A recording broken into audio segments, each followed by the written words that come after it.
नमस्कार, स्वागत है आपका पहाड़ समाचार में। मैं हूं आपके साथ प्रिया तिवारी।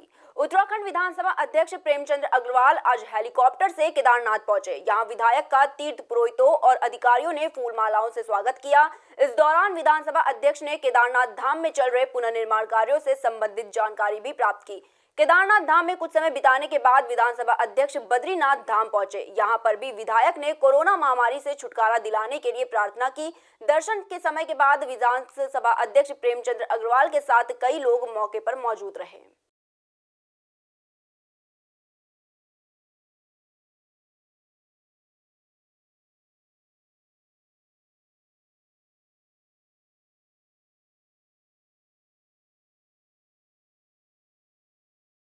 देखिए, सबसे पहले मैं भगवान केदार के दर्शन करके और निश्चित रूप से जिस प्रकार से कोरोना जैसी महामारी आज पूरे विश्व के अंदर है, मैंने भगवान से प्रार्थना की है कि इस संकट से हमें सबको मुक्त कराए। खाली मेरे उत्तराखंड का नहीं, मेरे देश का नहीं, पूरे विश्व को, क्योंकि कल्याण करने वाले भगवान श्री यहाँ विराजमान है।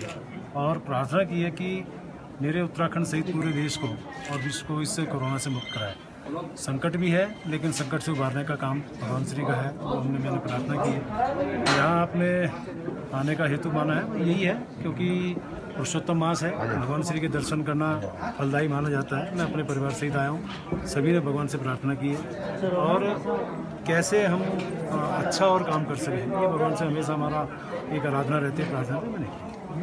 देहरादून में अतिक्रमण हटाओ अभियान के तहत कार्रवाई की गई है। देहरादून के 6 जोन में एक साथ ये अभियान शुरू किया गया और सुबह 6 से ही कर्मचारियों ने अभियान की शुरुआत की थी। अभियान के तहत एक सप्ताह के अंदर सारे अतिक्रमण को हटा दिया जाएगा। अतिक्रमण की संख्या इलाके में तकरीबन 1000 के करीब है। कार्रवाई के समय भारी पुलिस फोर्स मौके पर मौजूद रही। मसूरी में NSUI यानी कि national student union of India ने सचिवालय का घेराव करते हुए प्रदर्शन किया। प्रदर्शनकारियों ने कांग्रेस मुख्यालय से रैली शुरू की थी, लेकिन प्रदर्शन करने की जानकारी मिलते ही पुलिस ने उन्हें रोक दिया। इस दौरान पुलिस और प्रदर्शनकारियों के बीच खूब बहसबाजी भी हुई। NSUI के प्रदर्शन करने वाले लोगों ने नाराजगी जाहिर करते हुए कहा कि परीक्षाओं को लेकर अभी तक कोई फैसला नहीं लिया गया है। मसूरी में भाजपा मंडल के नेतृत्व में प्रशिक्षण शिविर का आयोजन किया गया, जिसमें मसूरी विधायक और मंडल ओमवीर राघव ने शिरकत की। कार्यक्रम को संबोधित करते हुए मंडल ने कहा, हमारे प्रशिक्षण वर्ग सारे प्रदेश में लगने वाले हैं, उसकी तैयारी के लिए बैठक आयोजित की गई है। बैठक में संगठन को और मजबूत करने पर चर्चा की जाएगी। उत्तराखंड की लगभग 200 मंडल हैं और सभी मंडलों पर काम को लेकर बातचीत की जाएगी। देखिए, भारतीय जनता पार्टी विश्व की सबसे बड़ी राजनीतिक पार्टी है, जिसके 16 करोड़ से अधिक सदस्य हैं। और Bharatiya Janata party with difference की बात कर काम करती है और लगातार प्रदेश स्तर पर, राष्ट्रीय स्तर पर, मंडल स्तर पर प्रशिक्षण शिविर लगते हैं। और उसमें एक व्यवस्था होती है कि मंत्री भी जो है नीचे बैठते हैं और जो उसके लिए पात्र लोग होते हैं संगठन के उन पर बैठते हैं। हमारे प्रशिक्षण वर्ग अभी पूरे प्रदेश में लगने वाले हैं। उसकी तैयारी को लेकर ये बैठक यहाँ पर आयोजित की गई है। मसूरी में शाह शक्ति सामाजिक संगठन ने कोरोना वॉरियर्स को सम्मानित किया है। कोरोना वॉरियर्स को सम्मानित करने वाले इस कार्यक्रम में विधायक गणेश जोशी मुख्य अतिथि के तौर पर मौजूद रहे। नगर पालिका में आयोजित इस कार्यक्रम को संबोधित करते हुए विधायक ने शुक्रिया कहा है। मौके पर मौजूद पर नगर पालिका अध्यक्ष अनुज गुप्ता ने कहा कि कोरोना काल में अनेक संगठनों ने सेवा की है। ऐसे कोरोना योद्धाओं को सम्मानित करना गौरव की बात है। मीडिया के मित्रों, आज शाह शक्ति संगठन, सामाजिक संगठन द्वारा युवाओं को यहाँ पे सम्मानित करने का कार्य किया गया है और मैं बधाई देता हूँ सभी कोरोना वॉरियर्स को, जिन्होंने इस लॉकडाउन के पीरियड में सभी लोगों की सहायता करी। खासकर तनवीर खालसा जी जो निरंतर प्रयासों में लगे रहे। तो आज हम सभी लोगों के प्रयासों की वजह से आज मसूरी, हमारा शहर, कोरोना से मुक्त रहा। बहुत कम केसेस यहाँ पर आए। इस चीज़ के लिए मैं सभी मसूरी वासियों को बहुत बहुत बधाई देता हूँ। पूरा देश कोरोना से लड़ रहा है और मसूरी के अंदर जिन लोगों ने अपनी जान हथेली पर रखकर, चाहे हमारे पुलिस के जवान हो, चाहे हमारे प्राण मित्र हों, चाहे डॉक्टर्स हों, चाहे हमारे सामाजिक कार्यकर्ता हों, राजनीतिक दल के कार्यकर्ता हों, सबने अपना योगदान सुनिश्चित किया और जनता के बीच में जाकर जनता के दर्द को बांटने का काम किया।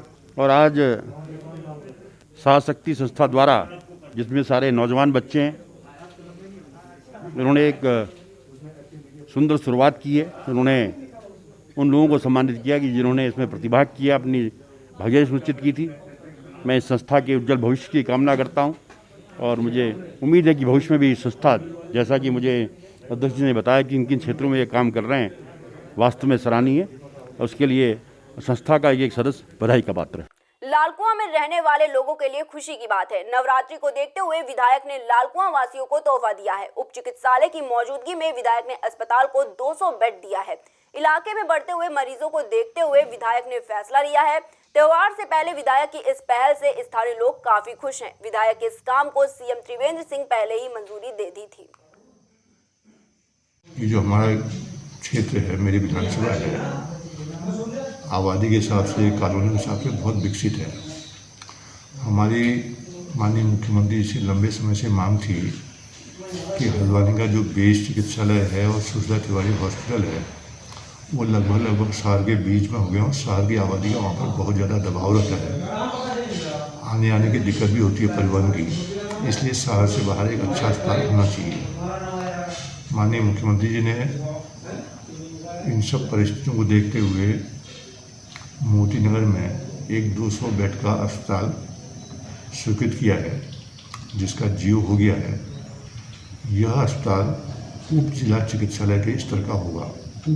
नरेंद्रनगर के कसमौली गांव में आदमखोर गुलदार का आतंक बढ़ गया है। आदमखोर गुलदार इस इलाके में पहले भी कई लोगों को अपना शिकार बना चुका है।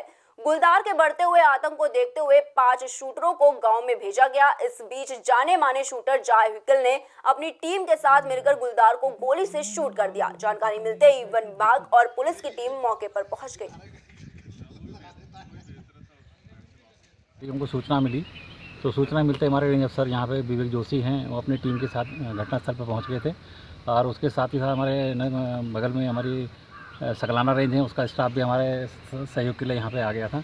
और उसके बाद हम लोगों ने उसके सर्च के लिए 3 टीम हमने बनाई और इसके साथ साथ हमारे प्रभागीय वनाधिकारी DS मीना सर हैं, उन्होंने भी अपने स्तर से जो भी कम से कम 5 शूटर की तैनाती के लिए तुरंत अपने स्तर से कार्रवाई करी और जो आते कल लगभग 6-7 बजे तक हमारे यहाँ पहुँच गए थे। मेरे ऊपर ही 50 बार इन्होंने जो है नोटिस भेज दी कि तुम मारते क्यों बाघ को।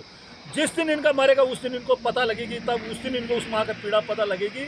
मैं बधाई देता हूँ जॉय हकुंसी को, उनकी पूरी टीम को जिन्होंने कल बाघ को मारा है, जो है अपने पूरे फॉरेस्ट को, और फॉरेस्ट के साथ पूरी अब जनता खड़ी है। जहाँ जहाँ भी ऐसे तेंदुए हो या अन्य जो आदमखोर हो गए हैं उनको तत्काल शूट कर दिया जाए। इसके लिए पूरी क्षेत्रीय जनता उनको इन तथा कथित धंधेबाज, इन वन्य जीव के जो ये संरक्षण के नाम पे एनजीओ चलाने से डरने की कोई बात नहीं, पूरी जनता उनके साथ खड़ी है। लक्सर में एक किसान के खेत में एक विशालकाय अजगर दिखाई दिया। अजगर को देखने के बाद खेत में मौजूद मजदूर डर से दूसरी तरफ भागने लगे। इसके बाद मजदूर ने खेत के मालिक को जानकारी दी। कुछ ही देर में वन विभाग की टीम घटनास्थल पर पहुंच गई। वन विभाग के कर्मचारियों ने मेहनत के बाद अजगर का रेस्क्यू कर लिया। रेंजर ऑफिसर ने बताया कि खेत से अजगर का रेस्क्यू कर लिया गया है और पकड़े गए अजगर की लंबाई करीब 15 फीट से भी ज्यादा है और अब उसे जंगल में सुरक्षित छोड़ दिया जाएगा।